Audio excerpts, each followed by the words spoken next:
Vous êtes toujours à l'écoute de l'émission Passerelle sur Radio Occitanie. Donc, comme je vous l'ai dit tout à l'heure, une émission que vous retrouvez en direct tous les lundis entre 10h et midi, consacrée à l'écologie, à la culture, à la santé, aux alternatives. Et justement, à propos de culture, Janine Verne-Arabi et Annie Boujema, vous allez nous parler du festival qui démarre aujourd'hui d'ailleurs. Je ne sais pas si c'est un festival, mais en tous les cas, c'est Ciné Palestine, une édition particulière à Toulouse, Occitanie, donc organisée par la compagnie Ici, Là-bas et Ailleurs. Bonjour. Bonjour, bienvenue dans l'émission. Alors, Bonjour. que va-t-il se passer dès aujourd'hui d'ailleurs et dès 19h ? Alors, que tu peux nous rappeler oui. aussi le contexte et très bien, ce qu'est oui, Ciné d'accord. Palestine. Donc d'abord merci à Radio Occitania de nous accueillir. Je pense que chaque année vous faites l'écho de cet événement.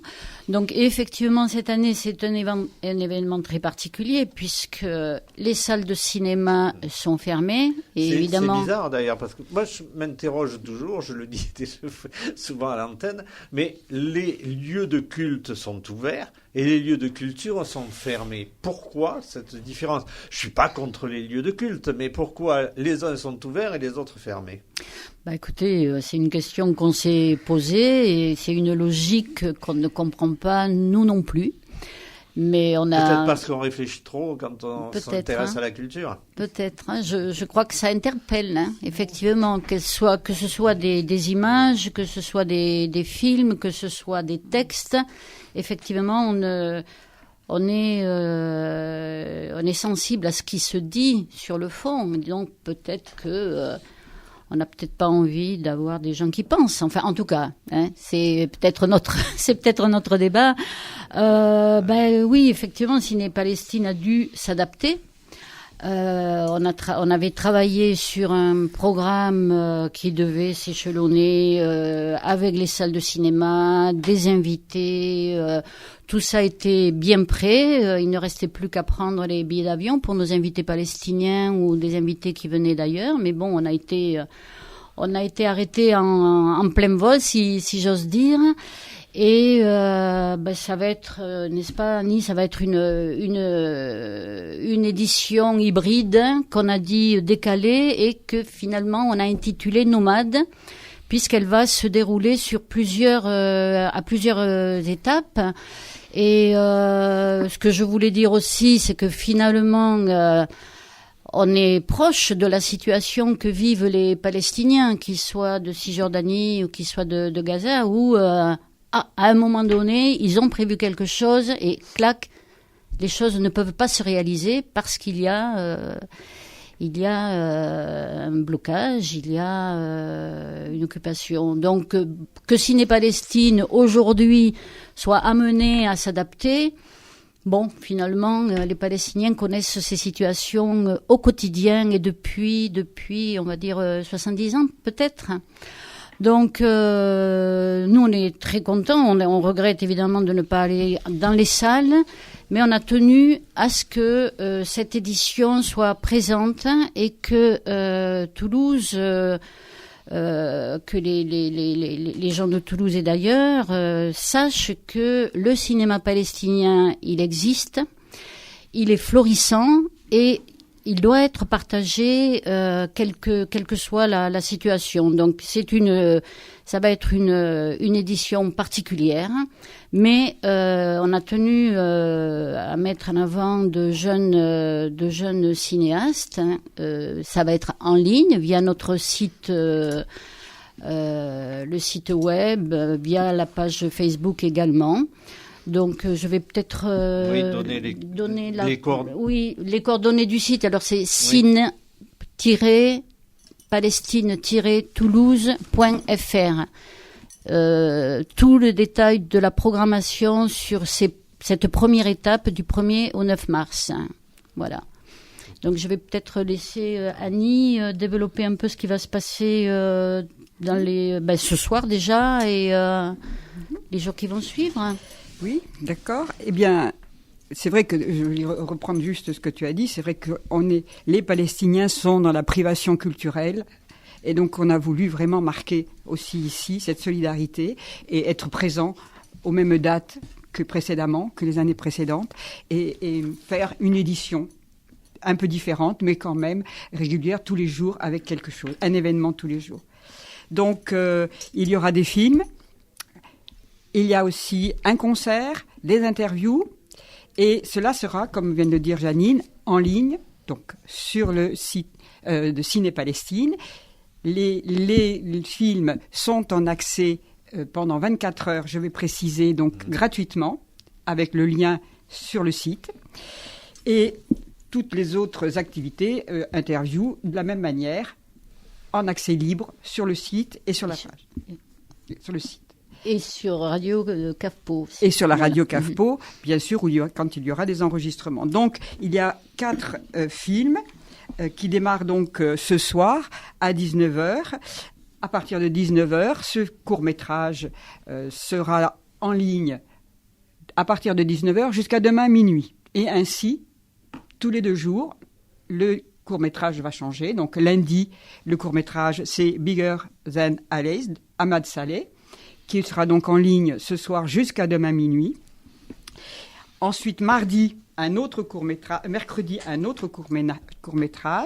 donc Son of the Streets, de Mohamed Al-Mourani, pareillement, mercredi jusqu'à jeudi minuit. Vendredi, un nouveau documentaire, Wallet Citizen, de Samer Quincy, voilà, qui sera encore en ligne donc de vendredi 19h jusqu'à samedi minuit. Il y aura donc là, à ce moment-là, il y aura un concert samedi à la Cave Poésie, concert donc retransmis radiophoniquement par la radio CAFPO. C'est un groupe de jeunes palestiniennes qui sont donc à Toulouse, qui enseignent, qui ont déjà fait de nombreux concerts et qui s'appellent donc Shahab. Il y a une violoniste et une pianiste. Elles ont fait donc de nombreux concerts. Elles seront là donc samedi à la CAFPO et en ligne. C'est une musique qui est un peu une fusion entre la musique orientale et la musique classique. C'est une musique, donc, une couleur palestinienne tout à fait différente. Et donc, je vous invite à écouter ce concert samedi à partir de 19h, Radio CAFPO, et puis, toujours pareil, sur les liens de Ciné Palestine et sur la page. Ensuite, donc, ces 4 films. Donc, dimanche, on arrive à dimanche. Dimanche, un nouveau documentaire de dimanche à lundi. Ce documentaire, donc, s'appelle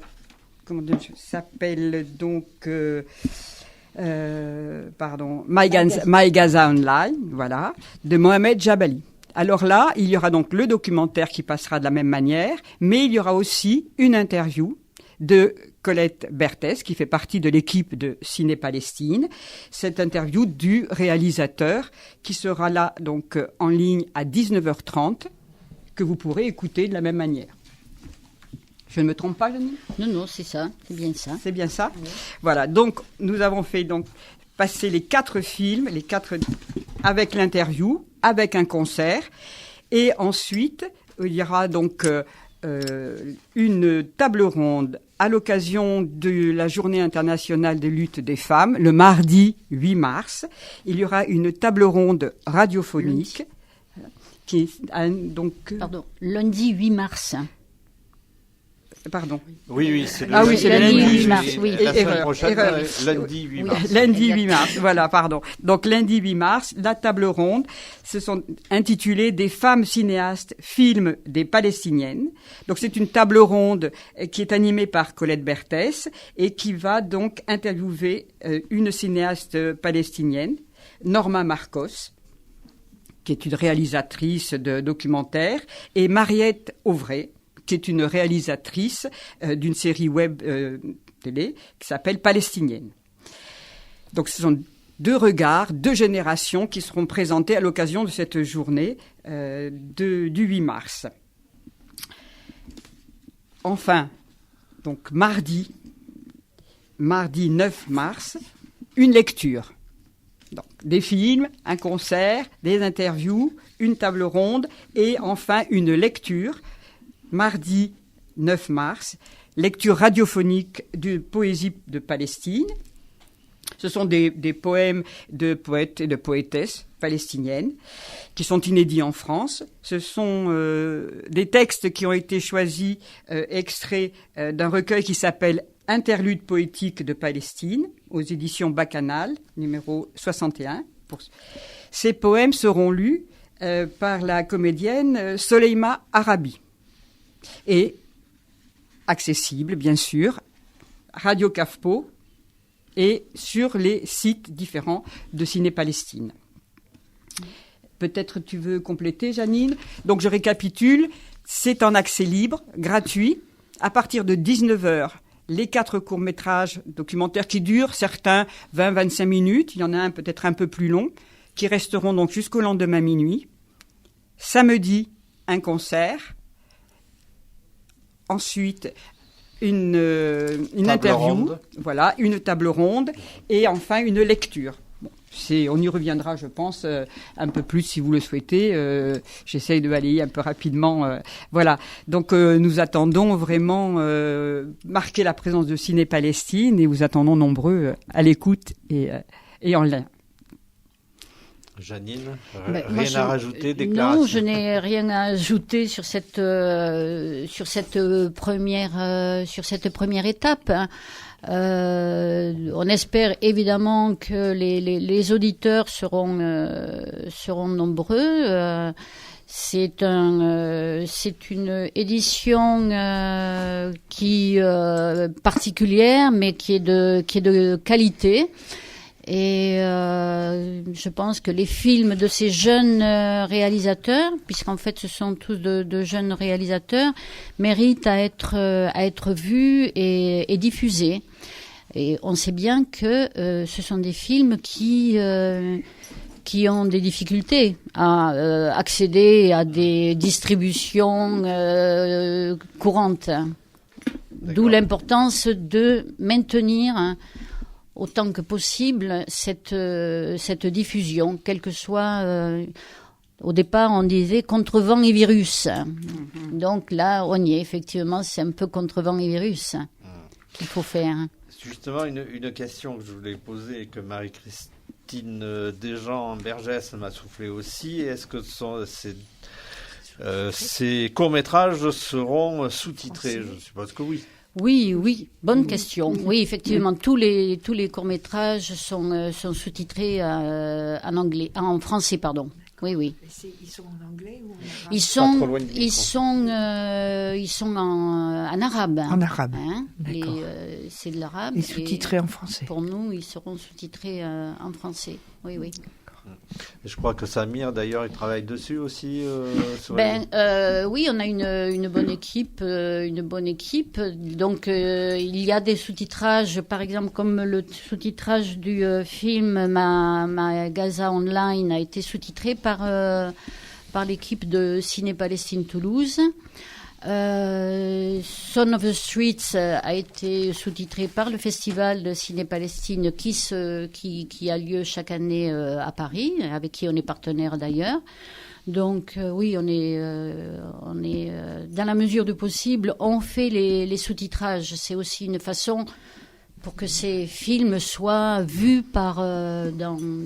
ailleurs que dans les pays arabes ou en France, oui. Et s'ils sont vus dans les pays, est-ce qu'ils peuvent, par exemple, aussi, est-ce qu'ils peuvent être diffusés en Palestine ou...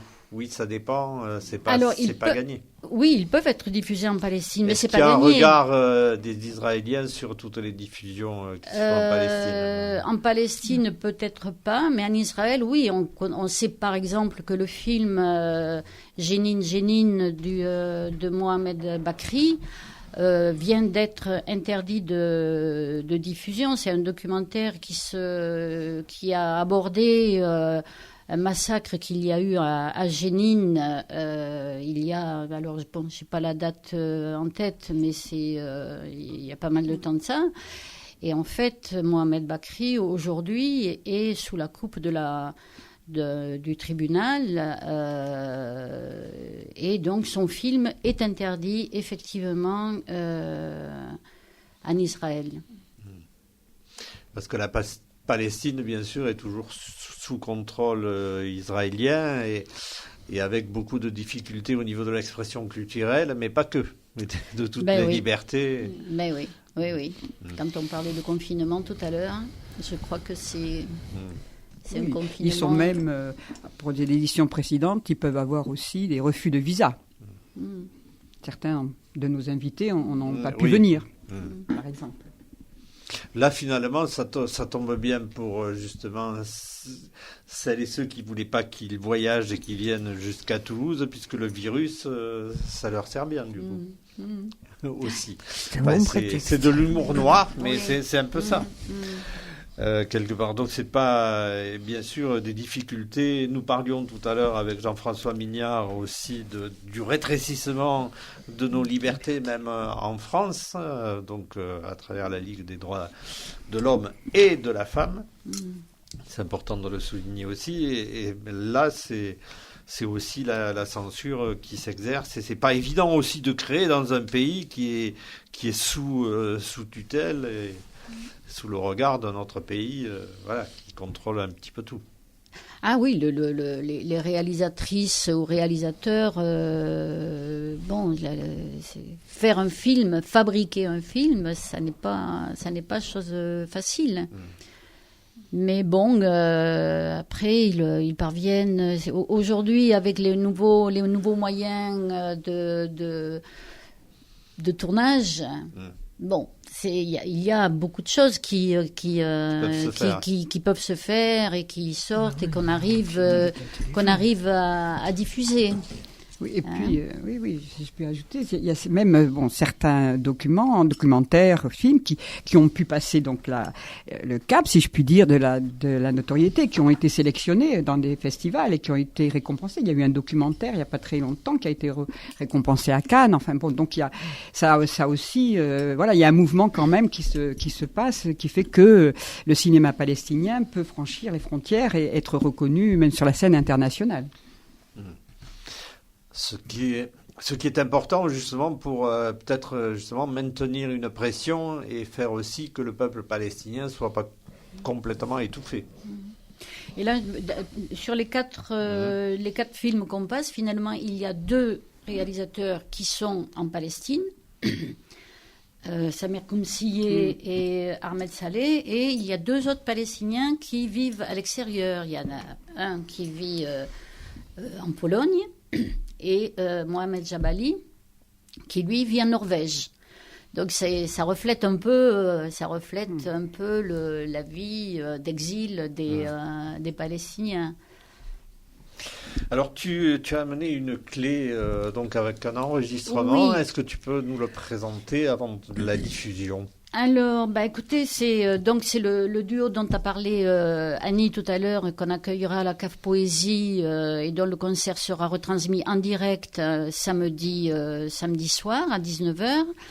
Ce sont 2 jeunes palestiniennes, une violoniste, donc c'est Lamar, et la pianiste Mira, qui ont fait des études au conservatoire de musique à Toulouse, et qui ont monté un duo qui s'appelle le Shahab, qui veut dire Orient-Occident. Je pense que c'est la traduction. Personne ici va me contredire, peut-être. Bon, d'accord. Et ce sont deux jeunes femmes qu'on adore, qui sont pleines d'énergie, mais qui ont vraiment un grand talent. Et l'une d'entre elles est membre de l'équipe, membre actif de l'équipe de Ciné Palestine. Donc il y a une pluriculturel, on est vraiment très très heureux de pouvoir les accueillir samedi dans le cadre de cette 7e édition de Ciné Palestine. Donc je pense que les auditeurs de Radio Occitania vont pouvoir apprécier, et ça nous fait plaisir de les présenter à votre radio. Merci. D'accord, merci, plaisir partagé. Donc, maître d'œuvre Edgar Rosendo pour la diffusion donc du tout petit bout du concert à venir à la CAFPO.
Composition donc diffusée dans le cadre de l'émission Passerelle sur Radio Occitanie.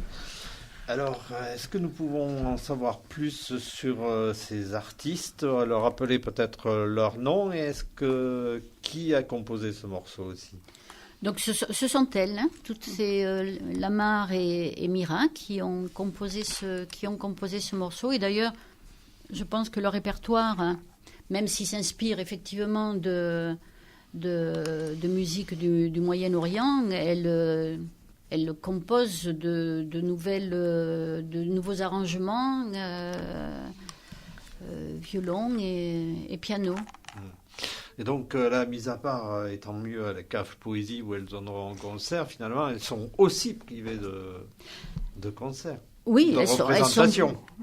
Comme beaucoup trop d'artistes, d'ailleurs. Oui, elles sont comme tous ces musiciens, comédiens, comédiennes. Chanteuses, chanteurs. Elles sont, moi je dirais aujourd'hui que ces filles-là, et comme beaucoup d'autres, sont empêchées empêcher de faire leur travail. Parce que c'est un travail. Ben oui. On n'arrive pas sur scène sans avoir Travaillé en amont. Donc c'est vraiment regrettable. Et puis nous, citoyennes ou citoyens, on est en manque. On est en manque. Bien sûr, on peut toujours écouter à la radio, mais ce contact avec les instruments même, il y a un rapport des spectateurs et des musiciens et de leurs instruments et de leur qui nous manque terriblement. Elles sont empêchées de gagner leur vie parce que tout le travail, il est en amont, la composition, le travail technique, et puis le résultat, elles l'ont pas en fait. Oui, puisque, personnellement, je n'ai fait que du théâtre en amateur et tout, mais ce retour du public, c'est quand même important. Et s'il n'y a pas ce retour, il y a aussi un manque, parce que c'est un retour, c'est un échange. C'est un échange. Et c'est une traversée d'énergie, un échange d'énergie et tout. Et c'est effectivement un manque essentiel. Mais quand est-ce que vous allez rouvrir tous les lieux culturels, nom d'une pipe, mesdames et messieurs les décideuses et décideurs? Il y en a marre, finalement, c'est en quelque sorte boulot, transport, dodo. Bon, après, il y a bien sûr les télés, les radios, dans Radio Occitanie, des plateformes, etc. Mais même au niveau du partage dans les salles de cinéma, c'est une autre communication, c'est une autre communion qui se fait. Et c'est pas là où il y avait ce qu'ils appellent les clusters, où se développait l'épidémie. Pourquoi ne pas réouvrir ces lieux qui sont essentiels pour nourrir nos esprits et pour nous faire du bien aussi, alors que il y a quand même des concentrations qui se font dans un certain nombre de supermarchés et hypermarchés. Donc nous pouvons nous poser des questions. Certes, nous avons besoin de nous nourrir, mais il y a d'autres lieux comme le Rocantou à Toulouse, ou aller sur des marchés de plein vent, heureusement, qui sont encore ouverts pour aller chercher de la nourriture terrestre, mais nous avons aussi besoin d'une nourriture pour nourrir notre esprit. Et peut-être que le pouvoir, sans le vouloir totalement, veut aseptiser les esprits. En tous les cas, nous pouvons nous poser clairement la question. Alors, Ciné Palestine, c'est donc une édition un petit peu spéciale, et donc il a fallu s'organiser autrement pour monter cette manifestation. Ben oui, on a dû s'organiser, c'est un plan B. On a finalement opté pour comment dirais-je, avoir plusieurs événements jusqu'au mois de juin. Mais évidemment, à partir du 9 mars, ce qu'on a pensé et ce qu'on a envisagé, ça ne pourra se faire que si les salles de cinéma et les salles de culture sont ouvertes. Donc, il est envisagé nous avons envisagé des projections en région, Albi, Bressol, Figeac. Voilà. Donc ça, ce sont des accords que nous avons déjà avec les salles de cinéma, mais suspendus aux décisions du gouvernement. Donc ça va être, on peut dire au printemps, avril-mai, avec même aussi sur Toulouse, avec la médiathèque aussi, qui a arrêté une date pour accueillir Ciné Palestine. Et puis après, nous allons avoir un temps fort qui clôturera cette édition début du mois de juin. Peut-être que tu peux en parler, Annie. Oui, mais voilà, ça correspond à peu près à une période où il y a un autre événement culturel, et on l'a appelé donc Ciné Palestine fait son marathon. en écho. Voilà, et toujours, bien sûr, dans l'hypothèse, dans la perspective positive, que les salles de cinéma rouvrent. Voilà, donc ça durera donc début juin, ça serait le premier week-end de juin, à peu près le 3, 4, 5 et 6. Donc il y aurait là donc les cinémas partenaires, donc avec projection le jeu, enfin tout ça, c'est avec des scies, bien sûr, à l'American Cosmographe, bien sûr, un premier film, le jeudi 3. Puis, je ne sais pas si je donne le titre. Non, c'est peut-être pas la peine. Peut-être pas la peine, on y reviendra, mais pour vous dire simplement, voilà le programme. Le vendredi, ça sera à la Cinémathèque. Ce sont vraiment nos salles partenaires. Le samedi, ça sera à l'ABC, un nouveau fiction ou documentaire. Et enfin, le dimanche à Utopia Tournefeuille. Donc là, un temps très fort qui sera marqué donc à la fois par les projections, par aussi un repas palestinien, ce qui avait déjà été fait l'année dernière avec beaucoup de succès. Puis à nouveau un autre film dans l'après-midi, un concert. Pour terminer cette journée, voilà, ce temps très fort de ce marathon Palestine de début juin. Peut-être, j'ai oublié autre chose, non, c'est le temps fort sur ces 4 jours. Voilà. Marathon, Ciné-Palestine fait son marathon le premier week-end de juin avec des projections, concerts et autres. Donc, en espérant, bien sûr, que les salles seront ouvertes.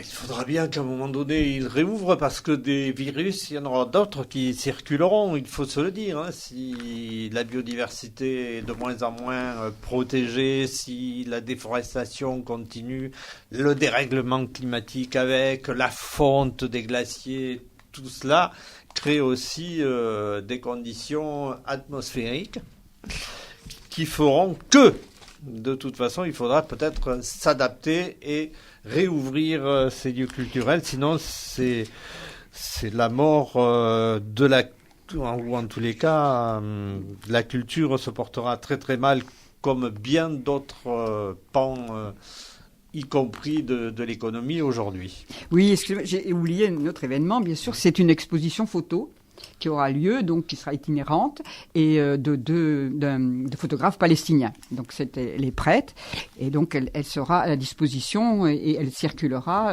sur Toulouse et en région. Oui. Donc ce sont des photos, le thème c'est la mer morte. Voilà, de très belles photos, noir et blanc, et couleurs, qui sont vraiment superbes. Superbes. Donc, malgré toutes les conditions donc actuelles, sanitaires, finalement, l'équipe Ciné-Palestine Toulouse-Occitanie a toujours la niaque. Ben oui, on a la niaque parce que d'abord on a aussi une demande de la part du public. Là, on est à notre 7e édition. À chaque édition, on a de plus en plus de monde qui participe aux projections. Donc, on nous a effectivement, on a eu des messages, on dit bon, et cette année, est-ce que vous allez pouvoir faire quelque chose? Donc, c'est aussi en réponse à ce public qui attend, oui, Ciné-Palestine, qu'on a aussi répondu. Et puis, bon, on répond aussi par rapport à l'urgence de faire connaître ce cinéma qui, comme tous les autres cinémas, il est basé sur l'environnement social du pays, du territoire palestinien, sur le quotidien des hommes et des femmes de ces que ce soit de Gaza ou de Cisjordanie. Donc c'est important que ces images parlent, et elles parlent d'elles-mêmes. C'est important aussi que les réalisateurs ou réalisatrices palestiniennes viennent parler de leurs films, et c'est en ce sens que Ciné-Palestine, en vrai, dans une salle, est important. On sait bien que bon, la 7e édition telle qu'on a été amené et obligé à organiser ne va pas apporter toute la satisfaction. Hein, on va pas se leurrer. Mais on a l'Agnac malgré tout parce que c'est une nécessité. Pour nous, c'est une nécessité que de montrer les images, de montrer les films, des films qui parlent d'amour. Hein, qu'on ne verra pas cette fois-ci, mais Gaza, par exemple, Gaza in Love, c'est un film qui a été nominé à Cannes.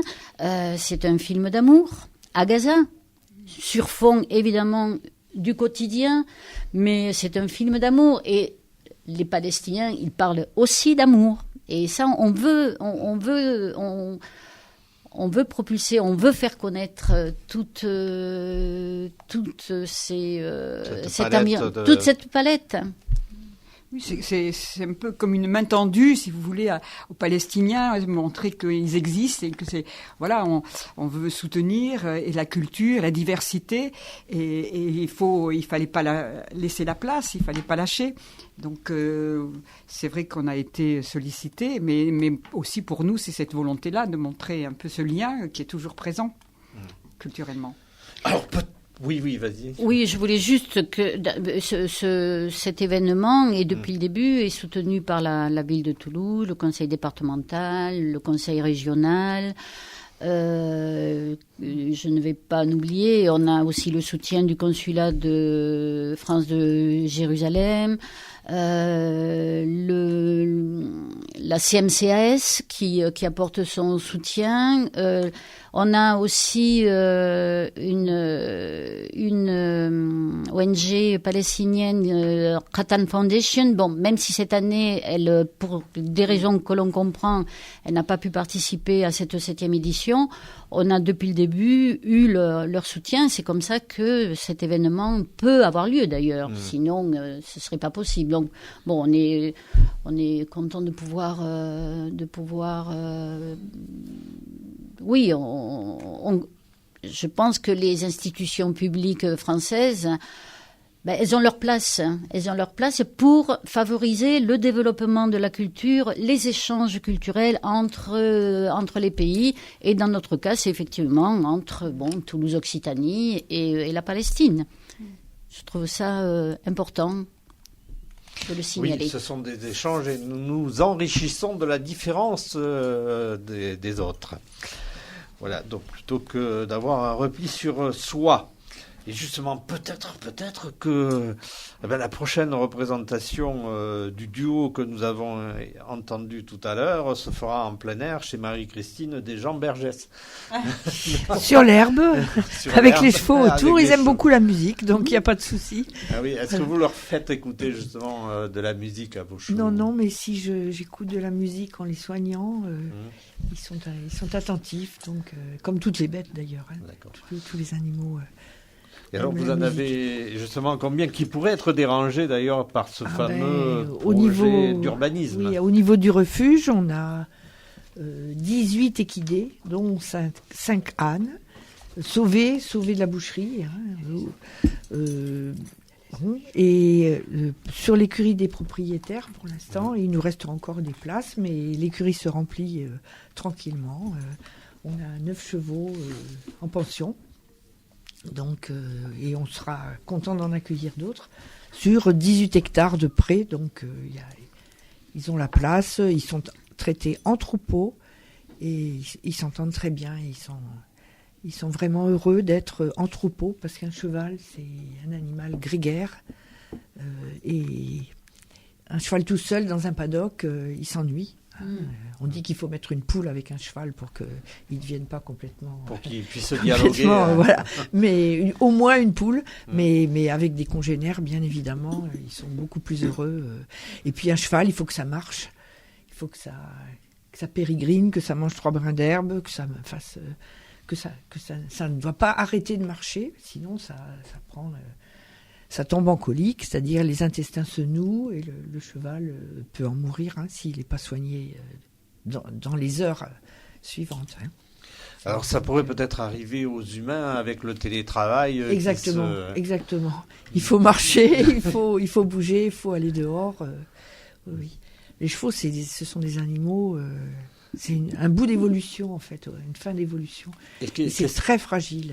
Mais qu'est-ce qui a fait que la chercheuse du CNES s'intéresse aussi aux chevaux et s'occupe de tout moi j'aimais cela. les chevaux, je montais à cheval depuis très longtemps. C'est pour garder un enracinement. Voilà, exactement, les pieds dans la terre. Et j'ai épousé un agriculteur, donc qui est malheureusement décédé, et donc oui, il faut avoir une partie. Dans les pieds par terre, si on veut traiter correctement après les questions. Moi, je travaille dans le spatial, donc sinon on est. Donc vous n'avez pas pas la complet, tête dans les étoiles. Exactement. Vous avez J'ai aussi les pieds sur terre. des fois dans la boue, parce que en ce moment il y a eu beaucoup de boue suite aux pluies, mais oui, il faut avoir les pieds sur terre. Ça remet les choses à leur place, en fait. Quand on voit les animaux vivre, quand on voit même les animaux sauvages, on comprend que... Et justement, avec tous les chevaux que vous accueillez, que vous avez, soit en pension, soit qui sont les vôtres, est-ce que par rapport à cette situation particulière et sanitaire, est-ce que vous avez senti un changement de comportement, une attention, ou est-ce que vous êtes à l'écoute, je suppose, de ces animaux? Exactement.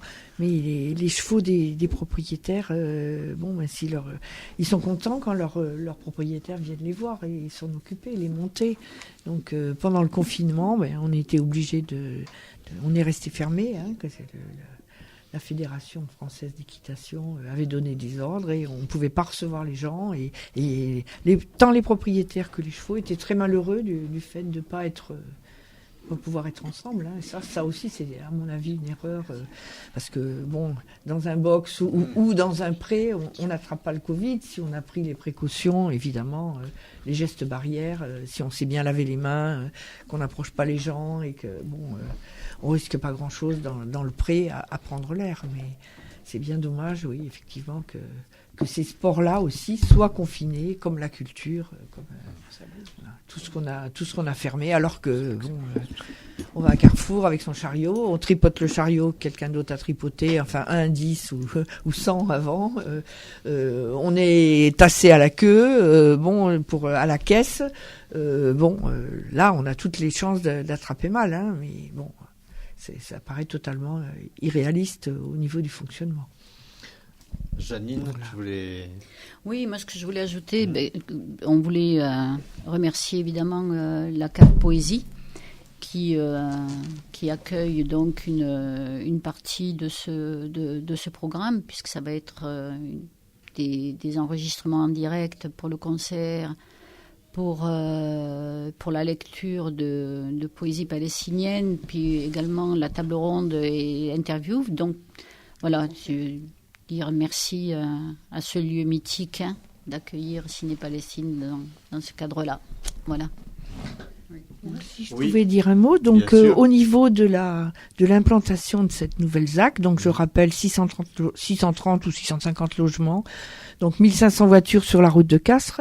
Nous avons créé un collectif qui s'appelle Collectif Gamas Rebeyou.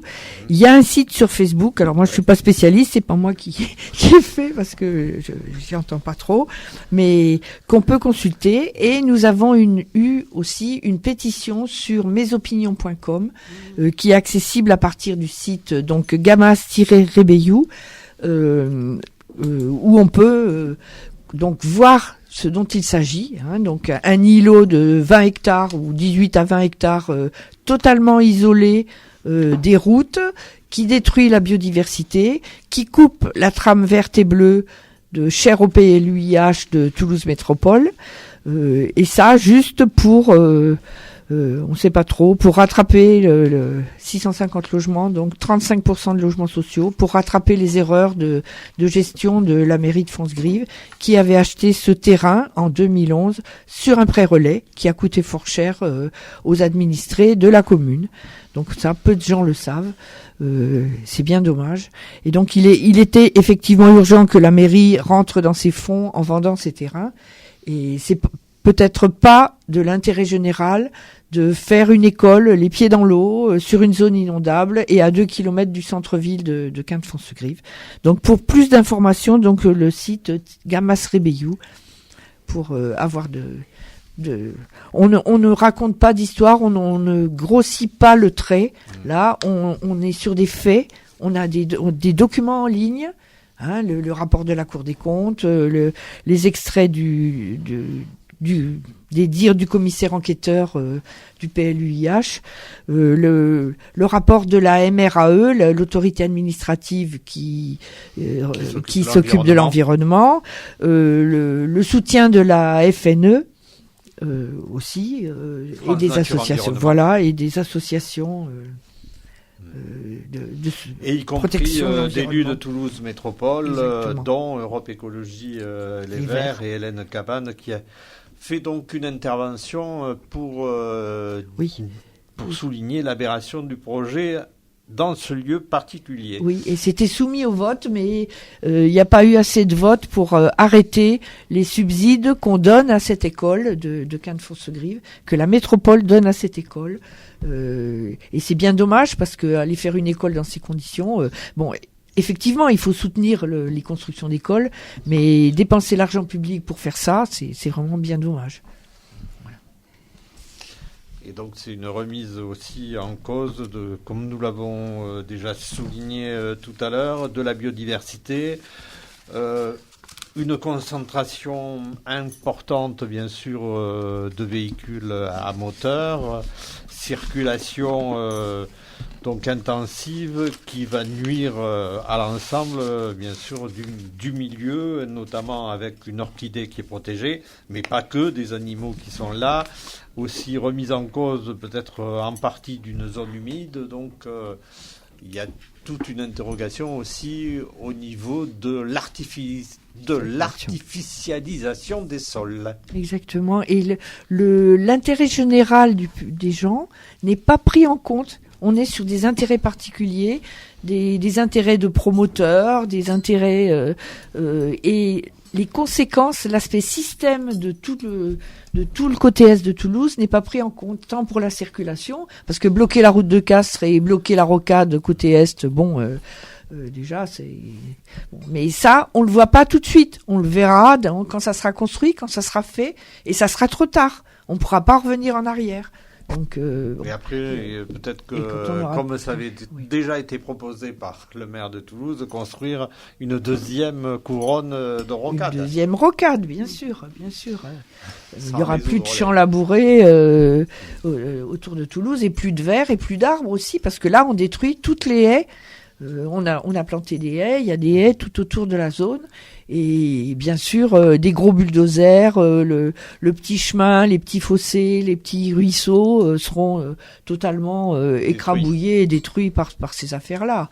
Construire une route au milieu de nulle part, par-dessus la colline, et un bassin de décantation ou un bassin de suppression de l'eau en trop de 6000 mètres carrés, c'est totalement aberrant sur une zone en pente. On comprend pas trop le rationnel de tout ça. Vraiment, c'est pas penser à l'intérêt des gens, au fait qu'il faut du vert, il faut regarder, il faut des arbres, il faut des oiseaux. C'est un peu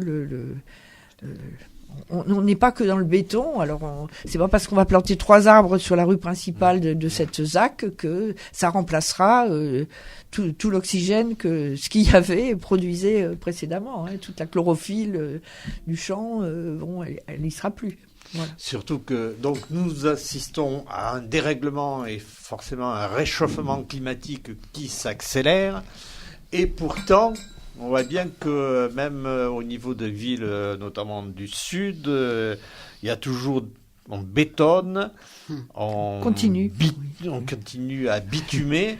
Et quand on voit notamment, nous voyons, enfin moi je sais pas, les allées Jean Jaurès entre autres, mais pas que, où il y a beaucoup de minéral, c'est pas parce qu'on va mettre des arbres en pot au milieu que ça va rafraîchir l'atmosphère. Exactement. Donc, et on voit bien qu'il y a des places qui sont très minéralisées et avec très peu de végétation. Exactement. Ça me On paraît arrache. aujourd'hui une aberration. On arrache la forêt primaire quand même au Brésil. Hein. Aussi. On déforeste. On va arriver à un point de non-retour là aussi. Quand Je- on n'aura plus l'oxygène, on respirera plus et ça sera terminé. En tous les cas, nous pouvons être inquiets pour l'avenir de la planète et forcément de l'humanité, parce que qui dit protéger la biodiversité dit protéger aussi les humains, forcément. Et ça, c'est aussi essentiel. Et protéger la culture, c'est aussi permettre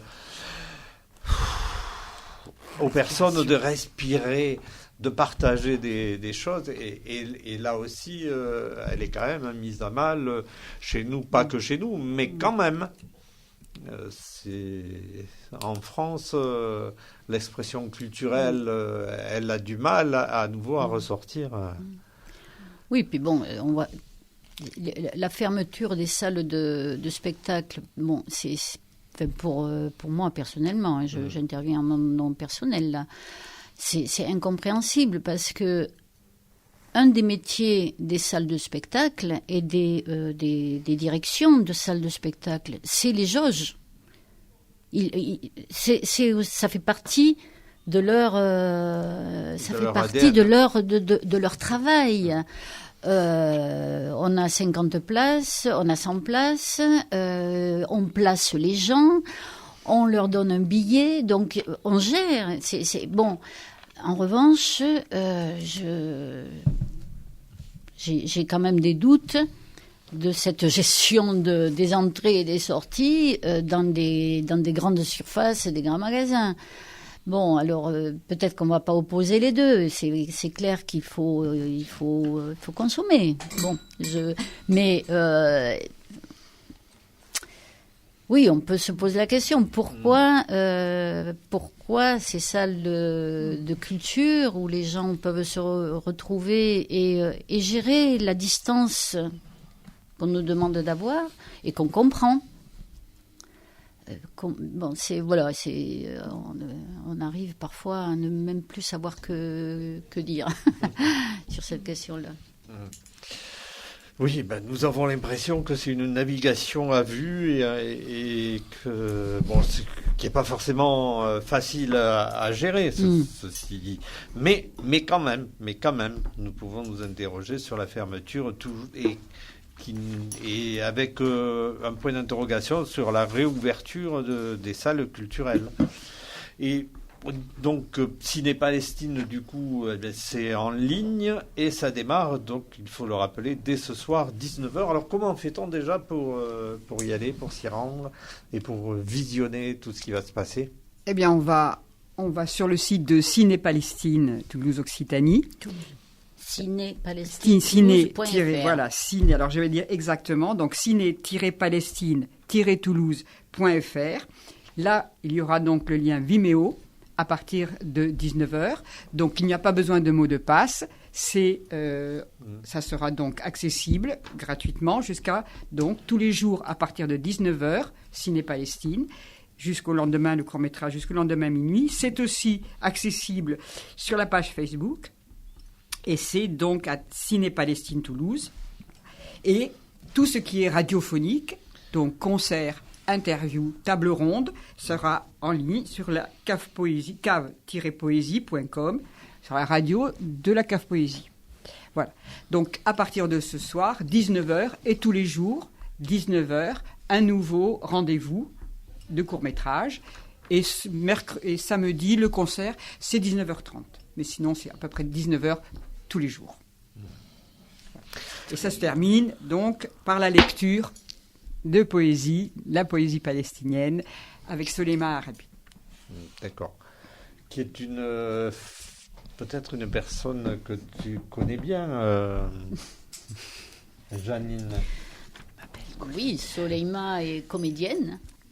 Donc, elle écrit aussi également, elle est poète, donc lire de la poésie palestinienne, c'est pas la première fois qu'elle le fait. Elle a déjà fait des lectures bilingues, donc elle a une superbe voix et elle sait mettre en voix la poésie. Donc je crois que ça va être un très beau moment. C'est elle-même qui a composé cette soirée avec des choix de textes. Voilà.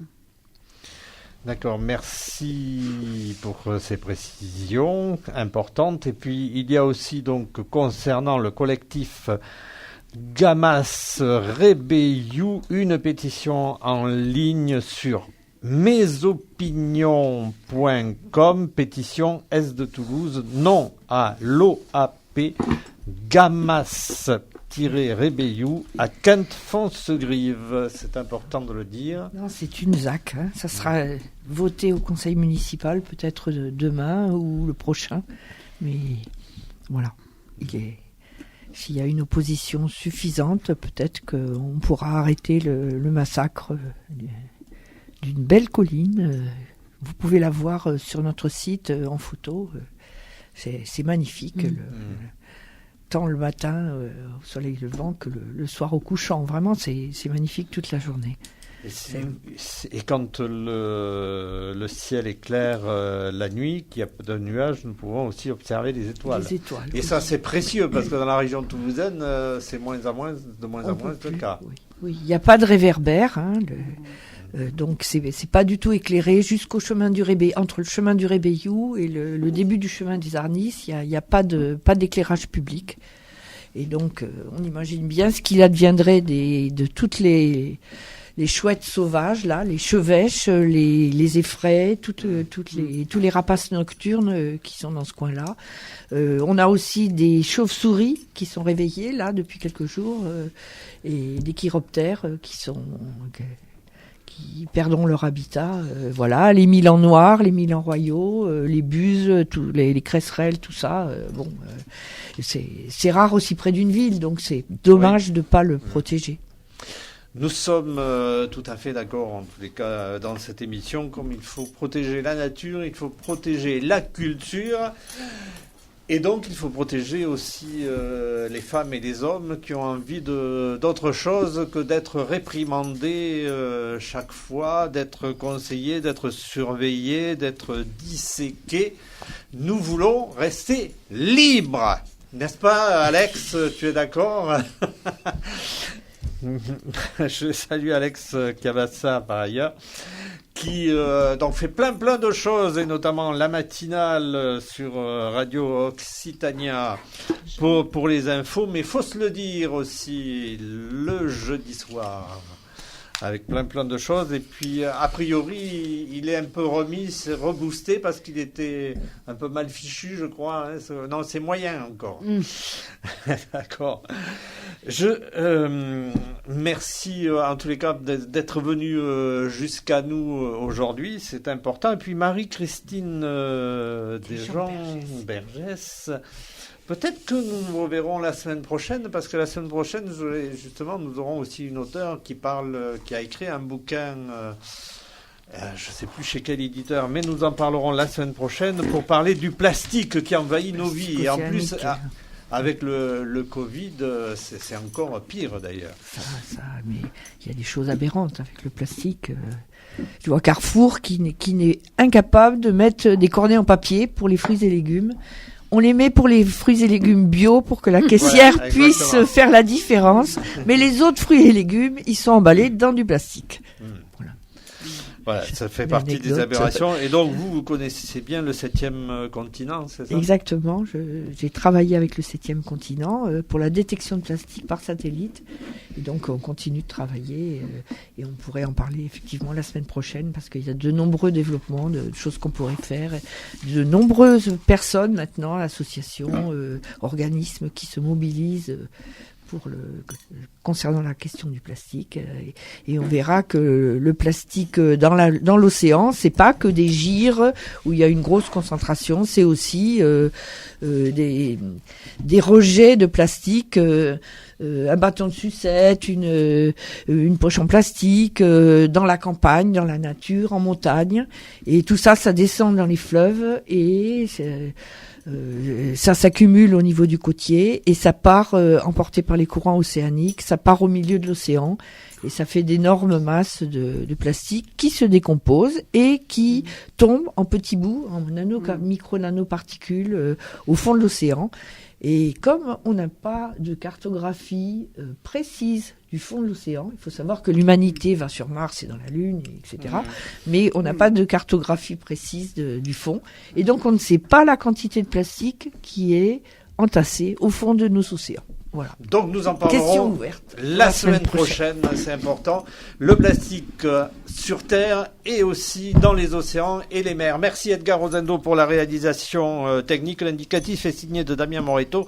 Place au magazine de Cédric Rousseau. Bye bye, à la semaine prochaine. Merci.